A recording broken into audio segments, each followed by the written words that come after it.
Now, I'm recording this on Thursday, and it's over the weekend that the hostages are supposed to be returned, and the excuse for it, why they won't be coming back until Monday or Tuesday of next week, is that they have to find the remains and locate and assemble or put together the remains of those people who died during their kidnapping and their abduction by Hamas. And so here we are Thursday before that's supposed to take place, and yet we're still waiting for this to actually come to pass. We're waiting for them to do this. So that means we have what's left of Thursday here. We have Friday, Saturday, Sunday, and they're going to start bringing back the hostages according to this agreement on Monday and Tuesday.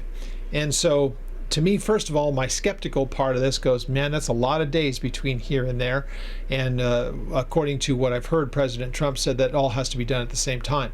We're not wanting to string this along any further. So the whole thing with this, of course, has me really uncomfortable in a lot of different ways, because there's so much about this that we just frankly don't know. And we have to get to make two basic, real big kind of observations. The first big observation is this will be incredibly hard to track down every individual in this, because from what we read, and we've already went through this last week when I went through the pieces of this, though it was only a couple of days ago that it was actually put out there. The recording that I made was from a week ago, and it was to look at all those different elements. There were 20 parts to it. One of them that was just very, very hard for me to wrap my mind around about how naive it was that they said anybody who has given their allegiance to Hamas can lay down their weapons and renounce their terrorism, and they can stay in the land. Well, first of all, we know that people are fickle, but there is as I mentioned before, there is a law known as taqiyya, and that allows them to say whatever they need to say, because it's for the furthering of the goal, and they can do it under the auspices of, well, we're in fear. So we'll say this because it's necessary for us to say it to preserve ourselves, but we don't intend to follow through on it. If that's the case, and the problem is that the underlying ideology of the people of Hamas, it's wrapped in Islam, but it is meant to say one thing and do another. And their ideology calls for the destruction of the Jewish state and the Jewish citizens worldwide. So read their charter. It says it in very, very simple terms. So the idea that somehow they're going to change their ideology just because of a peace plan that they've agreed to really kind of doesn't sound plausible. Now, one of two things will happen that I can see. They're either going to blow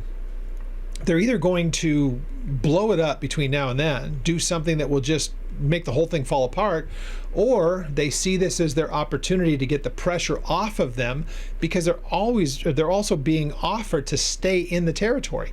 So they'll get along as long as they have to, and they can go ahead and go silent for a while, but the monitoring of this, I don't think, would be anywhere near what it's supposed to be, because who's going to watch what they're doing with the tunnels and all of the stuff that they did, all of the infrastructure that they built for their terror network that they had.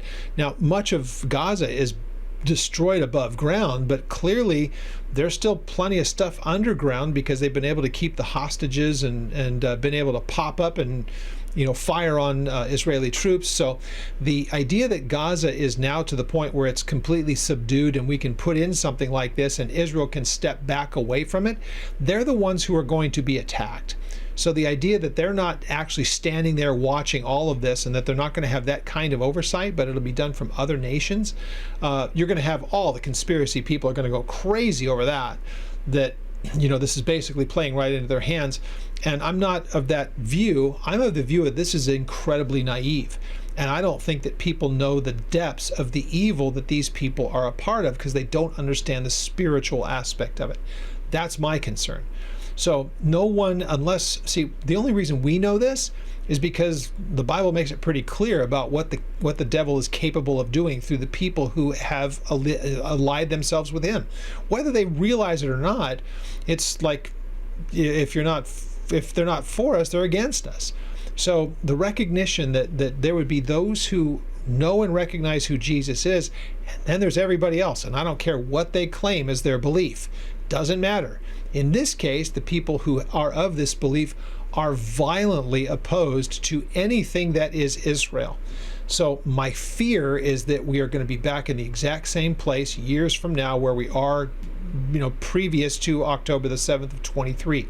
That's my fear. Now, the good news about that, if there is any, it will take quite some time for them to be able to gear up to do this again, and we can only hope that there will be some kind of much better oversight than there had ever even imagined to be in the 20 years that Hamas used to gain power to themselves and build their terror infrastructure. That's the concern. So again, my two things, what I see with this, it's either something's going to happen that's going to make this whole thing fall apart between now and the beginning of the week, or the hostages will go back.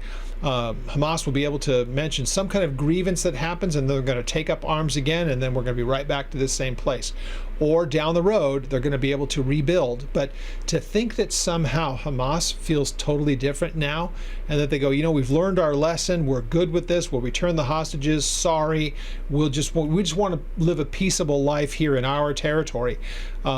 It may very well be that there was enough pressure that basically some nations, and we know who they are, the other Muslim nations are saying, we just can't carry your water anymore. Besides, what are you going to do? You can't exist the way that it is. So it's like, it's time for you to go ahead and cut bait here and do what you need to do to get the pressure off of you. But where it's going to go from here is a very, very big question. So it's one of those things that even by the time that this posts a week from today, as I'm saying this, a week from today, a lot can change. It'll be interesting to see what's happened between now and then. But as you're hearing this and listening to this now, the question will be, what has happened? Were they released? And that part we will know by the time that you look at this. But what happens going forward is really the big question. And what kind of assurances can Israel actually have in this? And how is it that this can be enforced? That's the big problem. How much is this going to push towards a, quote, two-state solution? If the people in Hamas have said that they want peace, then how can Israel not allow this to go forward and give them their own land? There's just so many traps in this. And so it will be a very, very interesting thing to watch how it rolls out. The immediate aftermath of this may not be so big, but down the road, this is very much cause for concern. And if Hamas is able to remain in any way in that part of the world, and if they're going to throw up fences around this place again and leave them to their own devices, this is going to be a disaster in the making. It's just a matter of time. It will all happen again. Hamas has said as much. So I don't believe for a second they have had a change of heart.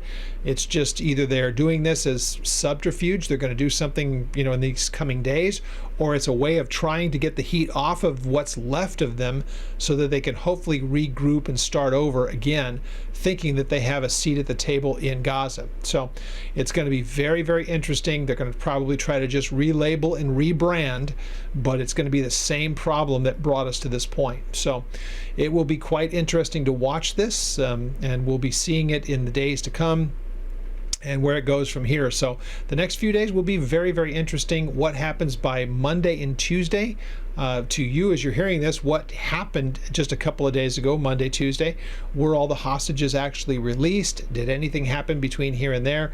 This is one of the problems of trying to do this like this. I would like this to go out today, but today's Bible study is already just about to go up, and this will be coming up a week from then. So what you're hearing is a week old as I'm saying these things.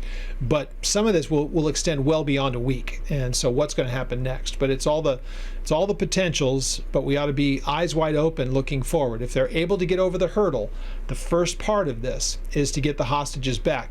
The exchange of the bad guys coming back to Hamas is usually on the order of 100 to 1. That's the frustrating part. So some of the worst people are going to be sent back. and that's always the way that it is. It's something that our administration did with the people in Afghanistan, with the Taliban and the rest of those. The people that we let go are some of the worst on the planet, and we're going to find the same thing here as far as Gaza is concerned. What they're going to do with those people, making sure that they go somewhere else. They should not be returned to Gaza if they're the type that were taken because of the violent activities. They should have no place there. But again, this is going to be a tough thing to enforce. It's not going to be an easy thing. There are 2 million people roughly who live in Gaza. That's a lot of people and very few places for them to live, how they can do the reconstruction. It'll be interesting to see how many people they can get to actually leave. And one final thing, I heard somebody ask the president, our President Trump, are any people going to be forced to leave? And he said no. And I'm wondering if there was no caveat to it, but it probably means, yeah, there's the combatants, those people, the Hamas leadership and the rest of that, those people should be forced to leave. If any of the people who are actively involved in this are left to stay there, they're able to live there, you have really just kind of shot yourself in the foot, and that's going to have very, very bad outcomes for it. So again, it'll be interesting for me to go listen to this a week from now, because so much can happen between now and then. So